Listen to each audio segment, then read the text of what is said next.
오늘은 하나님 말씀의 특징이란 제목으로 상고를 하겠습니다. 하나님의 말씀 그러면 이렇게 비유를 하면 좋을 것 같아요. 하나님의 DNA. 오늘날은 이 DNA가 얼마나 중요한 요소인가를 잘 압니다.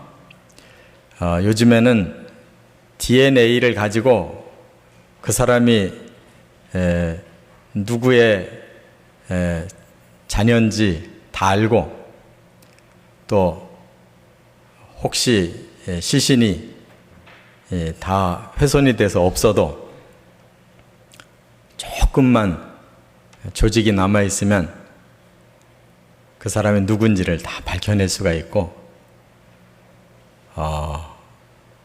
이 모든 이 생명체 안에 DNA가 있다는 거, 그래서 그 DNA는 반드시 그 심겨진 그 목적대로 그것을 완성시켜낸다는 거, 그걸 우리가 알 수 있습니다. 그래서 저를 통해서 태어난 제 자식들, 손자들은 틀림없이 저의 DNA가 흐르고 있다는 거, 손자를 보니까 자꾸 느껴져요. 제가 아들을 둘 키웠을 때는 이쁜 줄을 몰랐는데, 멀리 있는 가끔 보는 그 어린 손자는 왜 이렇게 마음에 이렇게 그리운지 DNA가 통하고 있는 것 같아요.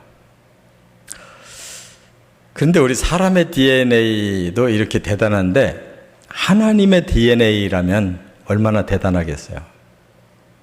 하나님의 말씀이 DNA다 하는 것은, 말씀하시면 바로 거기서 놀라운 생명력이 나와서, 말씀하시면 세상이 지어지고, 말씀하시면 사람이 나오고, 말씀하시면 변화가 오고, 말씀하시면 완성되고, 이런 놀라운 역사가 이 말씀으로 다 이루어진다는 거.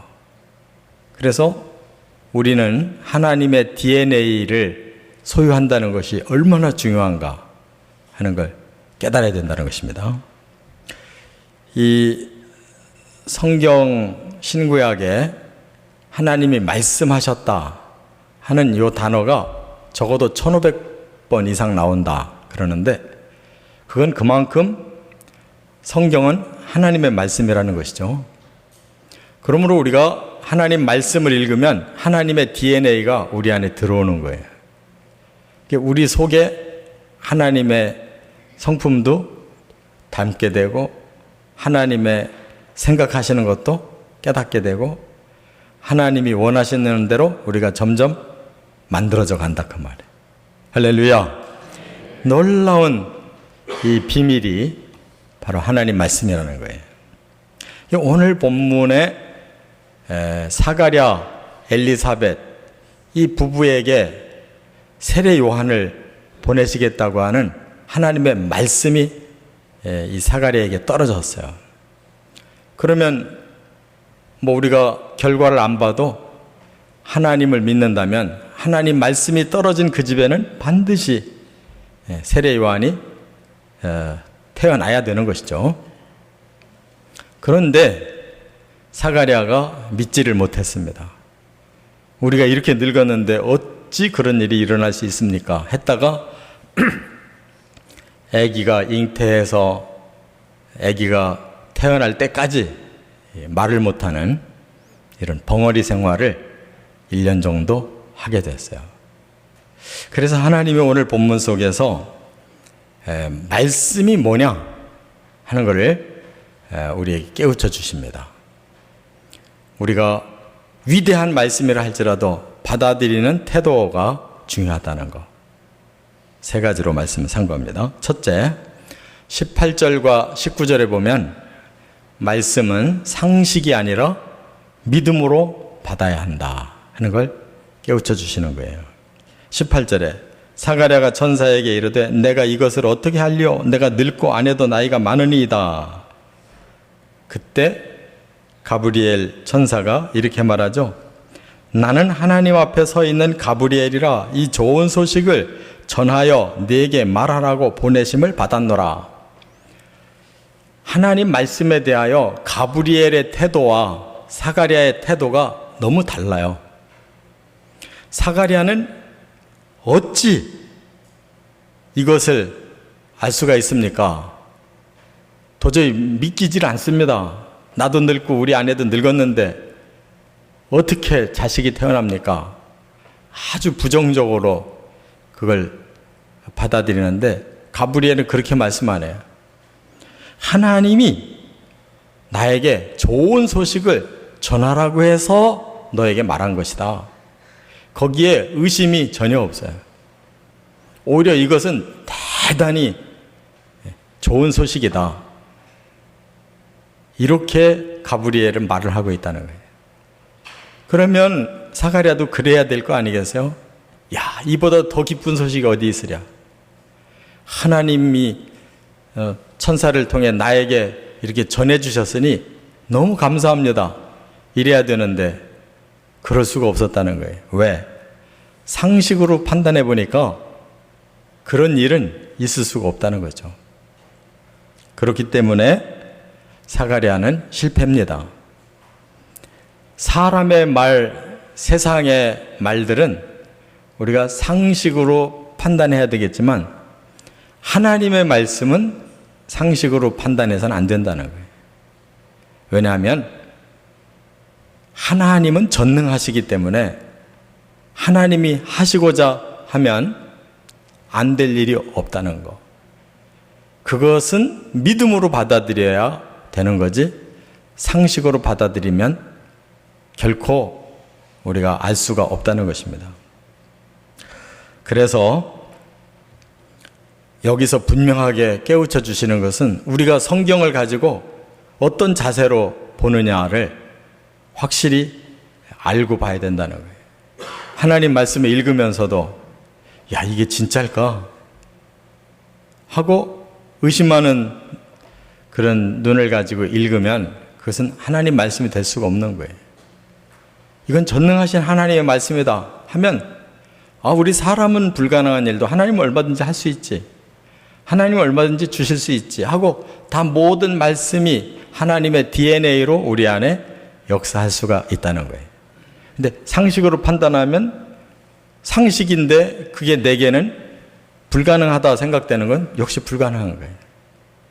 그러므로 우리가 하나님의 말씀을 하나님의 DNA로 의심 없이 받아들이시기를 바랍니다. 이것을 잘 한 사람이 여기 누가복음 1장 뒤에 37절에 보면 바로 마리아가 그 엘리사벳하고 그 사가랴하고 엘리사벳과는 다른 태도를 보여줬어요. 사가랴에게 먼저 세례 요한에 대한 잉태 소식을 전한 다음에 한 반년 후에 이제 마리아에게 그 가브리엘 천사가 임합니다. 그리고 똑같은 얘기를 해요. 그때 마리아도 저는 남자를 모르는데 어떻게 이런 일이 있을 수 있습니까? 그랬더니 이번에는 가브리엘이 한마디를 더 해줍니다. 뭐라고 했느냐? 이 말씀이 중요한데 누가복음 1장 37절에 대저 하나님의 모든 말씀은 능하지 못하심이 없느니라 그랬어요. 설교를 한마디 더 했어요. 하나님의 말씀은 능하지 못한 게 없다. 한마디를 더 해줬어요. 그랬더니 바로 마리아는 태도가 바뀌어서 마리아가 이르되 주의 여종이오니 말씀대로 내게 이루어지이다. 그렇게 받아들이잖아요. 그러니까 하나님의 말씀이라면 하나님의 여종으로서는 당연히 받아들입니다. 라고 고백을 하니까 마리아는 아무 후유증 없이 아기 예수를 태어나게 했어요. 이처럼 우리는 하나님의 말씀만큼은 우리의 상식이 거기에 개입되면 안 된다는 거. 100% 그냥 믿음으로 받아서 그 말씀의 DNA가 우리에게 역사하도록 순종하시기 바랍니다. 올해가 종교개혁 500주년인데 바로 그 주인공이 마틴 루터 목사님이에요. 그분 본래 이 로마 천주교의 가톨릭의 사제였고 또 수도사였고 또 교수였습니다. 대단히 아주 그 학문적으로나 그런 그 신학의 레벨이 대단히 높은 분이었어요. 누구보다도 진실하게 하나님께 헌신했고 말씀을 가르치는 사람이었는데 그 마음속에 고민이 있었어요. 그게 뭐냐면 자기는 하나님의 종이 됐고 남을 가르치는 스승인데도 불구하고 자기 마음속에 해결되지 못하는 죄책감이 있다는 거예요. 항상 죄의식으로 인해서 자기 자신이 항상 불행을 느낀 거예요. 이걸 어떻게 해야 가능할까 하고 깊이 연구를 하다가 바로 로마서에 나오는 말씀, 그것이 하박국서에 있는 말씀인데 사도 바울은 그 하박국서의 말씀을 그대로 깨닫고 인용해서 로마서에 그 말씀을 썼죠. 오직 믿음으로 구원을 얻는다. 근데 여기에 해석이 조금 어려울 때가 있어요. 왜 그러냐? 한마디가 빠져 있어서 그래요. 뭐를 믿음으로가 빠져 있어요. 그 한 가지만 딱 들어가면 끝나는 거예요. 하나님의 말씀을 믿음으로 구원에 이르는 거예요. 할렐루야. 이 한 가지만 우리 마음속에 딱 뚫리면 다 통하는 거예요. 하나님이 우리 인류를 위해서 주신 이 말씀, 그걸 좀 더 구체적으로 하면 우리를 구원하기 위해 주신 이 복음, 이걸 내가 믿기만 하면, 그대로 받아들이기만 하면 그 복음은 내 안에 구원이라고 하는 역사를 일으키는 DNA다 그 말이에요. 바로 마틴 루터는 거기서 풀린 거예요. 아, 그렇구나. 내가 뭘 어떻게 해야 이 죄를 씻고 의로워져서 내 속에 죄의식이 없고 참 평안하고 행복할까를 고민했는데 그게 아니구나. 내가 하는 게 아니구나. 하나님 이미 하신다고 하신 그 메시지를 내가 아멘 하고 믿었더니 하나님이 내 안에 구원을 이루시는 거구나. 거기서 모든 문제가 다 풀어진 거예요. 믿음이 중요하다는 거예요. 그래서 그 당시에 로마 가톨릭이 강조한 것은 바로 믿음으로 구원 얻는다는 걸 강조하지 않고 자꾸 선행으로 또 보속, 뭔가를 하나님 앞에 바쳐서 그걸 죄를 탕감받고 뭔가 이렇게 공로를 쌓아야 되는 것으로 자꾸 가르쳤던 거예요. 그렇지 않으면 금욕을 해서 나를 자꾸 쳐서 나의 자아를 죽여갈수록 구원이 가까이 이른다고 가르쳤던 거예요. 근데 그렇게 할수록 더 마음에 갈등이 오는 것입니다. 왜냐하면 아무리 많이 헌금을 한들, 아무리 많이 선행을 한들, 아무리 많이 고행을 한들 여전히 죄의식은 그대로 있기 때문에 그래서 더 고통을 느낀 것입니다. 이제 500년이 됐는데 오늘날에 새로운 문제가 발생하고 있어요. 그건 뭐냐면 포스트 모더니즘이라는 게 이제 새롭게 좀먹고 있어요. 그건 뭐냐? 진리는 있지만 절대 진리는 없다는 거예요. 진리는 있는데 절대 진리는 없대요. 그러니까 예수 믿으면 구원 받을 수 있지만 꼭 그런 건 아니래요. 그러면 벌써 믿음이 다 파괴되는 거예요. 하나님은 우리에게 분명한 복음을 주셨는데 그걸 내가 전폭 믿음으로 하나님의 DNA가 내 안에서 역사해 주셔야 되는데 이것도 있을 수가 있고 저것도 있을 수가 있고 이것도 좋고 저것도 좋고 모든 것이 좋은 게 좋은 거다 하면 그건 하나님의 DNA가 아니에요. 너도 아빠 되고 너도 아빠 되고 아빠가 둘이나 될 수 있어요? 안 되잖아요.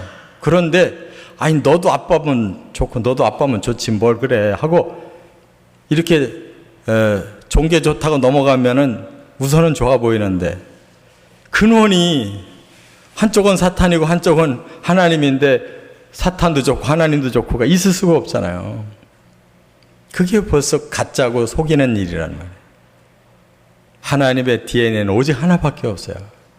하나님이 주신 복음을 믿음으로 하나님이 우리에게 구원을 주시는 거라는 거. 두 번째, 또 하나 중요한 자세가 뭐냐. 20절부터 22절에 보면 표적이 따른다 하는 것을 알 수가 있어요.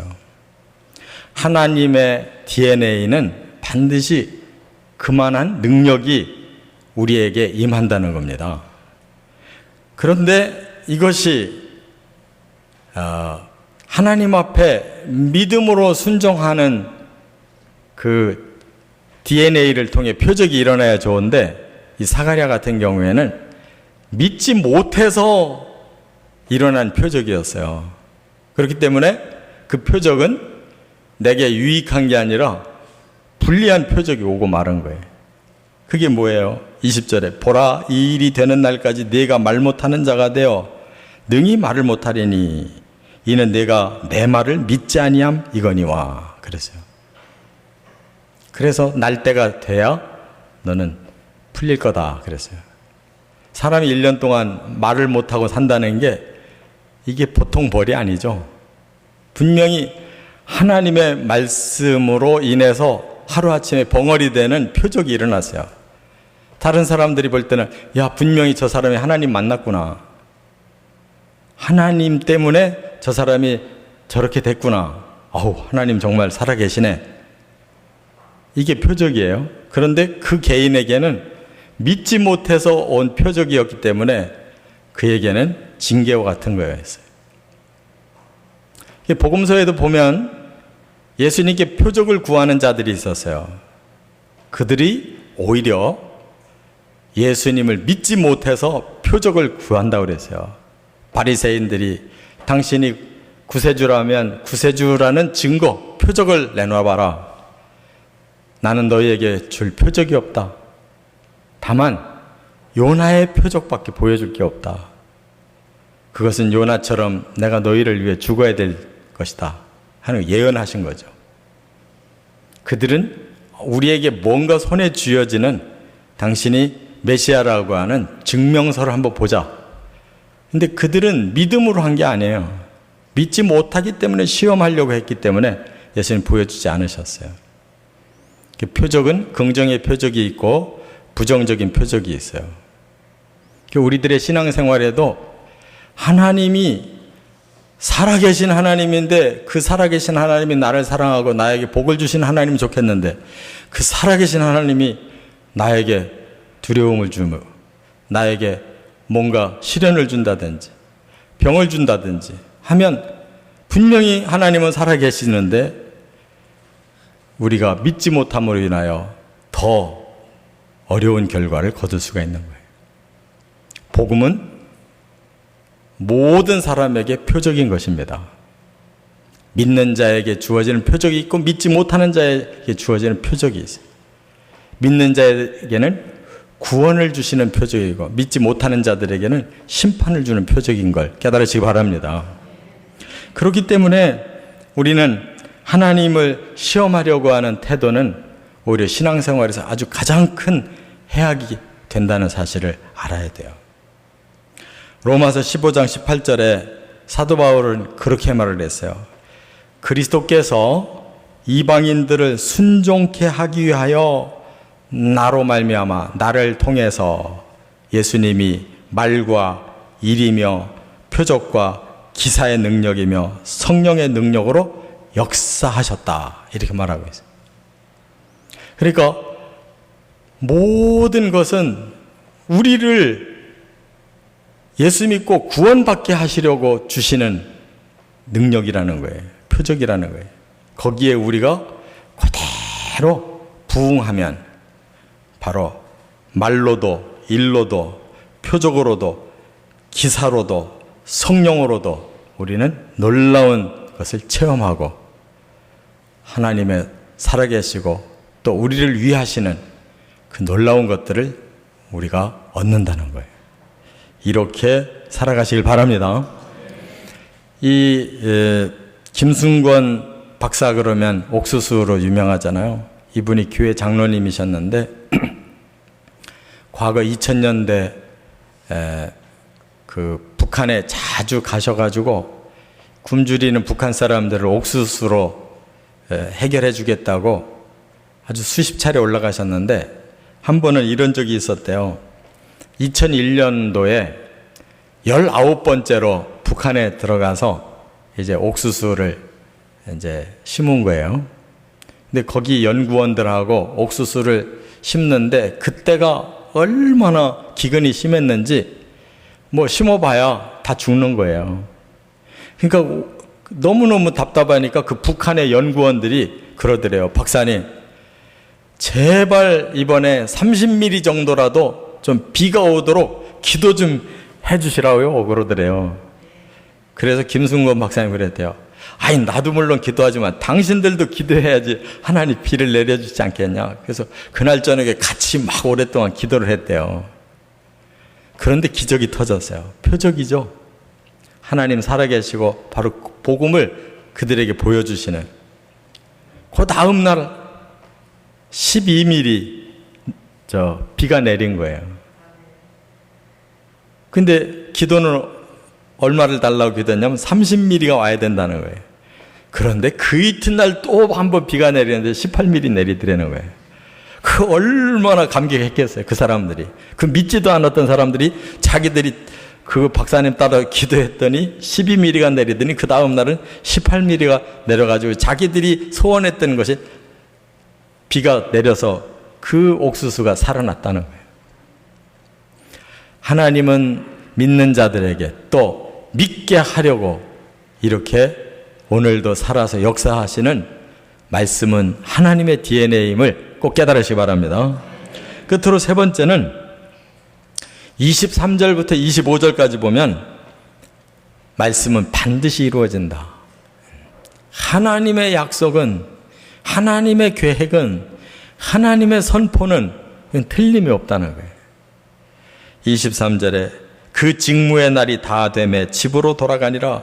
이후에 그의 아내 엘리사벳이 잉태하고 그랬어요. 불가능했다고 했던 그 부부에게 잉태가 됐어요. 이건 하나님의 말씀이 이루신 거지 사람의 힘으로 한 게 아니잖아요. 말씀의 DNA가 그들에게 임해서 진짜로 기적이 일어난 거죠. 그 왜 이렇게 하셨을까? 그게 하나님의 방법이에요. 구원은 사람이 줄 수가 없는 거다. 하나님이 세우신 방법으로 하나님이 구원을 주는 것이다.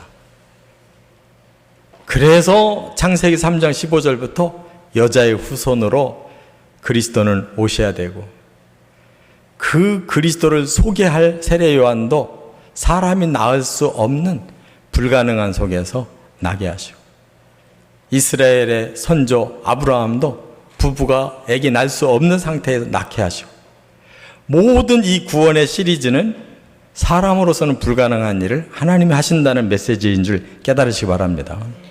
그렇기 때문에 하나님이 말씀하신 것은 이루어져야 돼요. 그래야 우리에게 구원이 오는 거고 하나님의 사랑이 입증되는 거예요. 자, 그런데 정말 말씀이 어느 정도로 이루어질까? 그거에 대해서 우리는 조금 이루어질 것 같아요. 뭐 이렇게 기적은 비일비재한 것도 아니고 또 우리가 잘 믿어지지도 않고 조금 이루어질 거다 이렇게 생각이 되는데, 예수님 뭐라고 말씀하셨냐면 마태복음 5장 18절에 진실로 너에게 이르노니 천지가 없어지기 전에는 율법의 1.1획도 결코 없어지지 아니하고 다 이루리라 그랬어요. 이 말은 뭐냐면 천지가 없어져도 말씀은 없어지지 않는다. 말씀은 100% 그대로 완료된다. 성취된다는 거예요. 그저 말씀이 사라지는 법은 없다. 하나님의 선포가 그저 밑도 끝도 없이 시시하게 끝나는 법은 없다는 거예요. 얼마나 대단한 거예요. 이 천지는 없어질 리가 없다고 사람들이 굳게 믿는데 그건 정작 없어진대요. 근데 말씀은 못 믿겠다 했는데 그 말씀은 100% 성취된다는 거예요. 이게 예수님의 말씀입니다. 믿으시기 바랍니다. 예수님이 마태복음 24장에 보면 종말론을 말씀하면서 그 종말의 징조 스타트가 바로 예루살렘의 파괴라고 말씀했잖아요. 돌 위에 돌 하나도 남지 않고 다 파괴될 거다. 마태복음 24장 2절부터 바로 종말의 그 징조가 시작되는 거예요. 첫 스타트로 서기 70년에 그게 이루어지잖아요. 로마의 디투스 장군이 쳐들어와 가지고 3년 반 동안 예루살렘을 포위하고 그 예루살렘을 완전히 다 초토화시켜 버리는데 그걸 성취된 걸 어떻게 알았느냐? 바로 역사가 유대인 역사가인 요세푸스라는 사람이 그 사건을 전부 기록을 해두었어요. 그래서 우리가 말하는 게 아니라 세상의 역사가들이 그렇게 말을 하는 거예요. 예루살렘은 이렇게 파괴됐다. 왜? 자기들이 신뢰하는 역사가인 요세푸스가 그렇게 기록을 남겨놨고 또 그 이외에 다른 사람들도 소수 그런 내용을 남겨놓은 게 있어요. 그걸 종합해 보니까 예루살렘은 서기 70년에 이렇게 망했다는 거예요. 그런데 예수님이 말씀하신 그대로 그렇게 망해버렸어요. 완전히 그냥 완전 폐허가 됐어요. 그때부터 1900년 동안 그 땅이 폐허가 된 거예요. 이 로마의 군인은 8만 명이 왔대요. 많이도 왔죠. 8만 명이 와가지고 예루살렘을 포위했는데 그 안에 그 혁명가들이 23,400명이 있었대. 혁명가들. 그들이 반란 일으키는 바람에 이렇게 된 거예요. 그런데 3년 반 동안 이들이 그 안에서 지키고 있었던 거예요. 그러니까 점점 더 기아 상태가 되는 거죠. 성 안에서 뭘 먹고 살겠어요. 그래서 결과적으로 완전히 성전 다 불태우고 돌을 다 헤쳐버리고 예루살렘 성 완전히 폐허가 되고 그 안에 주민들이 9만 7천 명이 포로로 끌려갔고 예루살렘을 중심으로 이스라엘 사람들이 전 인구 110만 명이 죽었다는 거예요. 그게 요세푸스의 그 역사 기록에 이렇게 남아 있어요. 그러니까 예수님 말씀이 40년 만에 딱 이루어져 버렸어요. 그것을 스타트로 해서 그야말로 종말까지 종말의 징조를 쭉 말씀했는데 지금 2000년이 흐른 지금까지 다 하나하나 다 이루어지고 있잖아요. 그러니까 하나님의 말씀은 성경 66권에 써져 있는 하나님의 말씀은 100% 성취된다는 거 확실히 믿고 우리가 말씀의 DNA를 믿음으로 다 우리 안에 모시고 그 역사를 새롭게 창조해 가시기를 주의 이름으로 축원합니다.